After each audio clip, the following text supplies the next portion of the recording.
تعالوا النهارده نعمل مع بعض احلى ميلك شيك اوريو او بسكوت بالشوكولاته، سهل وبسيط جدا وما خدش مني وقت خالص، وبجد في منتهى الجمال والحلاوه. مش هتحطي فيه سكر على فكره، لانه هو يعني تحس ان منتجاته كلها كده مسكره، وكمان هيبقى مفيد جدا لاطفالك. احنا في الحر يا جماعه، فاكيد الكوبايه دي منعشه جدا، وكمان دخل لهم اللبن لو ما بيشربوش الحليب او اللبن اللي احنا بنعمله ده، بجد مفيد جدا. فحاولي تشربه لهم باي حاجه، ان شاء الله لو عصاير. وبجد هيبقى مفيد جدا ليهم، وكمان طعمه منعش وحاجه كده في منتهى الجمال بجد في الحر اللي احنا موجودين فيه ده. يعني كوبايه واحده بس بجد هتوديكي في حته تانية، حاجه كده في منتهى الجمال والبساطه، وطعمه حلو جدا واحسن 100 مره من ان انت تجيبيه من بره. وبجد موفر جدا في البيت، يعني انت بتكلفه بسيطه جدا هتعملي منه كوبايات كتيره، وفي نفس الوقت يعني ممكن كوبايه واحده بس سعرا من بره هتعمليه، يعني ممكن شامل لكل حاجه هتعملي منه اقل حاجه 6 كوبايات. بس اهم حاجه لو اول مره تشوفيني، انا اسمي نورة جمال. لايك وشير واشتراك في القناه، متنسيش تضغطي زر الجرس وتكتبي لي كومنتات حلوه كتير. وبجد انا بحب الناس اللي بتكتب لي كومنتات، انتوا في قلبي بجد. يلا نسمي الله ونبدا الوصفه بتاعتنا. اول حاجه جبت شفشق الخلاط، حطيت فيه كوبايه من اللبن او كوبايتين او 3 حسب ما انت عايزه، عليهم 6 قطع من البسكوت، 6 قطع من البسكوت الاوريو او البسكوت الشوكولاته عادي.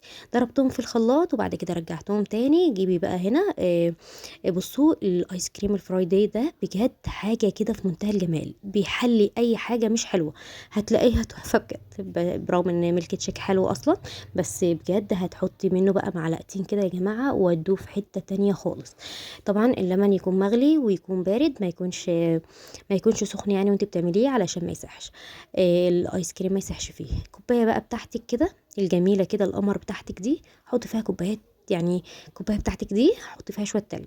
مش عايزه تلج مفيش مشاكل، زي ما انت تحبي. بس انا بصراحه بحب اعمل اللبن يكون مدي لدفيان كده شويه، علشان ما يبقاش فيه كتل كده، مثلا ما تحبهاش. لكن انت لو عملتيه دافي وبعد كده حطيتيه في التلج ده، بجد مش هتلاقي اي حاجه وحشه فيه، حاجه كده في منتهى الجمال. الحلاوه، ايه الحلاوه اللي نازله دي! شويه كراميل كمان كده عليها، اي حاجه انت تحبيه، صوص كراميل، صوص شوكولاته، زي ما انت تحبي. بصوا الجمال، الكوبايه يا جماعه بتتكلم عن نفسها، معلقه كمان كده ايس كريم على الوش، وبصي لهلطي فيه. طب معنى صح لهلطه، ده حاجه كده في منتهى الجمال والحلاوه. ايه القمر ده بجد! ده بيدخل من ناحيه الشمال كده، يروح للقلب كده، ما بيروحش للمعده. لا لا لا، ده استحاله يروح للمعده بجد. حاجه كده في منتهى الجمال وطعمه حلو جدا.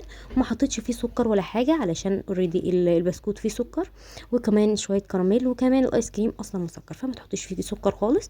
بجد وصفته سهله جدا وما خدتش مننا وقت خالص، وبجد طعمه حلو واطفالك هيحبوه لو جربوه. وبجد احسن 100 مره من ان انت تشتري بره، وان شاء الله هيعجبك. كده يكون الفيديو بتاعي خلص. ما تنسونيش في اللايك والاشتراك، وتضغطوا زر الجرس، وتكتبوا لي كومنتات حلوه كتير اللي انا بحبها دي. شكرا ليكم، وانا بحبكم جدا جدا جدا.